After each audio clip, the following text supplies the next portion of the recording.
This is Tommy Talk. Folks, this is an exclusive. This is huge. This is massive. You're not going to hear anyone else say this because other podcasts don't have the balls to say this. I think it's fair to say. Congratulations to the 2024 National Basketball Association champions, Boston Celtics. Bravo. 18 championships. 18 championships. An incredible figure. It's been a long time coming. I said myself that the Celtics couldn't, they haven't shown themselves to be clutch enough to make me think that they can do it this time around, and that I thought Dallas could have their number, but hey, I you know what? They did it. They made it happen, and, it's been a long time. It's been a lot of losses. It's been a lot of years. Some people will say, well, they had a little easy this year. Whatever. Doesn't matter. Banners fly forever, except if you are the Lakers. We all know that 2020 banner was BS. Now, some of you people out there with your stats will say it's only that we've only through 3 games, that the Celtics needs to still win one more to be officially crowned champions. But that is let's be honest, folks, that's a formality. It's a formality. It's over. It's donezo. Overeeny. Now, would they have won this game if Luka had not fouled out? I don't know. I don't think so, because he was not playing his best game tonight. And also, anyone who says, why would you call him to foul out there? They didn't call him to foul out. He fouled out. All right? Clearly, his feet weren't set. It was a block. It was not an offensive foul. He deserved to go out. He was done. And it's tough. I think Luka's really good, and honestly, I was rooting for the Mavericks in this series. However, you have to face facts. It's over. Man, if there's not been a fan base that's been more tortured than Boston sports, I mean, those guys, they go through it so hard. They can't. They've never caught a break, not in my lifetime. And to finally break through with a championship by their Celtics, what a moment. What a moment. A return to glory. Now, I will say, I remember 2008 when they won the last time. That was pretty big. I will say this. They tried to... So, the day of the parade, last time they won a championship, my family took a day trip to Boston. We were on a family trip to Vermont. My sister was wearing, I believe, a Bulls hat. We were walking down a road, or walking down a path, and a couple of Boston fans tried to trip her. And she was like, I don't know, like 12 years old. I mean, it was disgusting behavior, in my opinion, in my humble opinion. However, the past is the past, I suppose. Congratulations to Boston, I guess. Game 4, could it be a gentleman's sweep? Perhaps. Perhaps they could send it back to Boston with the win in Game 4. If Luka can find his stroke, maybe. The gentleman's sweep feels like how things like this end up going.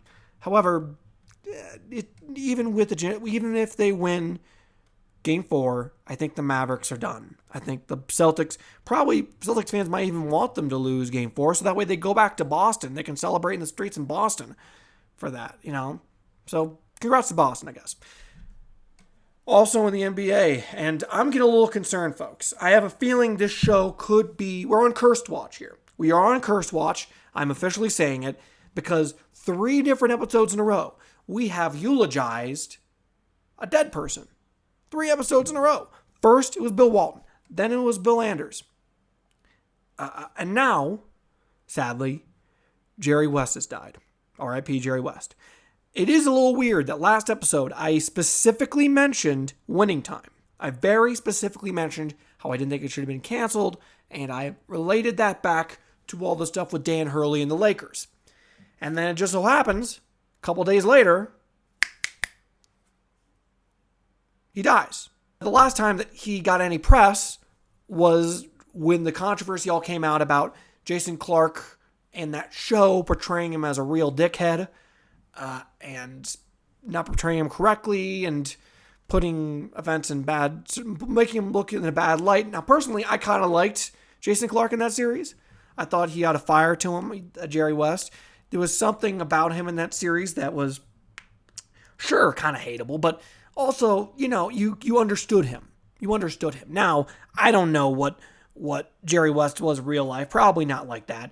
I mean, Michael Jordan goes and he texts, this was a wild move. He goes and texts Stephen A. Smith. He sends him a text saying how much he loved him, how he was like a brother to him, like an older brother. He wishes he could have been a teammate with him. He meant so much to him, RIP. And at this point, Michael Jordan is just putting out stuff, either through ESPN documentaries or text messages to Stephen A. Smith. Kind of baller, I'll give him that much. But all that stuff aside, RIP to the logo. He is literally the logo. That's pretty damn cool. And the NBA has never officially acknowledged it. I think this is the time for the NBA to officially acknowledge during the finals, Adam Silver to come out during the trophy ceremony and specifically make mention to the fact that Jerry West was the inspiration for the NBA logo. I don't think there is any question about that. It should have been done before this, and now it should be done for sure. And I hope this also stops the occasional discourse of people being like, the new NBA logo should be Jordan or LeBron or stuff like that. No, don't mess with the classics. Keep it the way it is. I mean, the NBA logo is iconic, and Jerry West was iconic. So RIP to the logo, Jerry West. We will miss you. Finally, this weekend, the United States Open. One of my favorite terms of the year. I think second behind the Masters. It's always exciting. I like how it moves. I think the Masters and U.S. Open have different vibes to them. I think that's fair to say. They have different vibes to them. Because the Masters, it's the same course every year. And you know what that is. And it's very austere. And it's very, it's special. There's tradition. Just the place is drenched in tradition. And I like that. I love the Masters. I love the Masters. The U.S. Open, though, is the people's tournament. It is the people's tournament. If you have a low enough handicap, anyone can make the U.S. Open. That's pretty special. That is America's golfing championship. A pretty cool thing. This year being played in North Carolina at Pinehurst Course 2. Thank God. Last year, and I get it. This is a year ago. I ranted about this a year ago. And so why am I bringing it up again? Because I need to. Last year at Los Angeles Country Club was an absolute catastrophe. It was disgusting. It was terrible. I cannot believe that they, not only that they had it there, that they're going to have it there again. They intentionally sold less tickets than they needed to. They sold like no general admission tickets. They jacked up the prices. The environment was terrible. And on top of that, the course was dog water. It was awful. And by awful, I mean easy. It was so easy. We watched the U.S. Open. Part of the reason to watch it is you're rooting for the course. You want the course to be tough. That's the point of the U.S. Open. Have it be the toughest conditions humanly possible. Humanly possible. So that whole thing made me mad last year with Los Angeles Country Club. And the fact that they're going to host it again disgusts me. I'm just happy we're going back to a place where there's going to be thousands of fans. It's going to be packed. People are going to be excited. Great atmosphere, great stuff, great vibes. The U.S. Open is back. Now, talking about the actual golf for a moment. Scottie Scheffler has the lowest odds since, I think, Tiger Woods at the 2007 U.S. Open. The lowest odds and like the best odds to win a U.S. Open. I mean, he has been on an absolute heater. He has been on a heater. Of which I have not seen probably since Tiger. And if there's been anyone else, maybe there was a stretch where Jordan Spieth back in like 2015 where he was, doing this kind of stuff.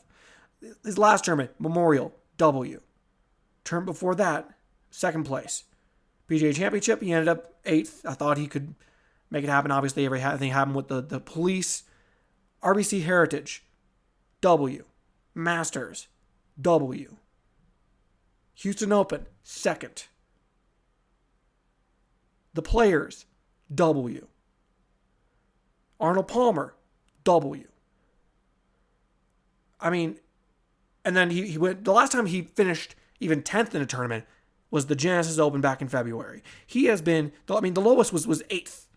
That was the PGA Championship after he had been arrested under insane circumstances. Thank God they dropped those charges. One of the most preposterous things I've ever seen was the fact that they charged him with second-degree assault in that case. Insanity. Thankfully, that no longer is the case. I think he has to be the clear winner. I will be putting some money down on Scottie Scheffler. Hand up. I think he is going to be a force to be reckoned with. Now, I will say this as well. I know Rory has been going through it a little bit. However, it comes out, the old rare switcheroo, he's not getting divorced. That was the whole thing the last few weeks. They were saying that he was going to start dating some reporter or something. I think I saw that in the news. And now it comes out, Rory McIlroy is now dismissing his divorce proceedings with his wife, Erica. Huge, huge, huge for him. I think that boosts him in my mind for this tournament. Boosts him in a big way. In a big way. And of course, Wyndham Clark from here in Colorado is going to have his shot. Whatever. I mean, listen, I've always thought it was a funny name, Wyndham. But can he stand up against Scottie? Don't think so. Scottie has it. He has it. And Tiger's going to play, thankfully, over under on how many rounds until he's hurt. We'll see. He had a good, okay start to the PGA Championship before that all went to absolute crap. I'm just looking for a tournament where he plays well throughout, where he doesn't get injured. You know, he doesn't need to win. Just give me like a top 20 finish. Like a top 20 finish where he doesn't completely fall apart in the last couple days and he stays healthy. Give me that, Tiger. Give me that much. And if he wins the U.S. Open, obviously that would be an incredible, incredible moment in Tiger Woods' career to win another PGA and win another U.S. Open after obviously the incredible Masters win 5 years ago now. That, my goodness, 5 years.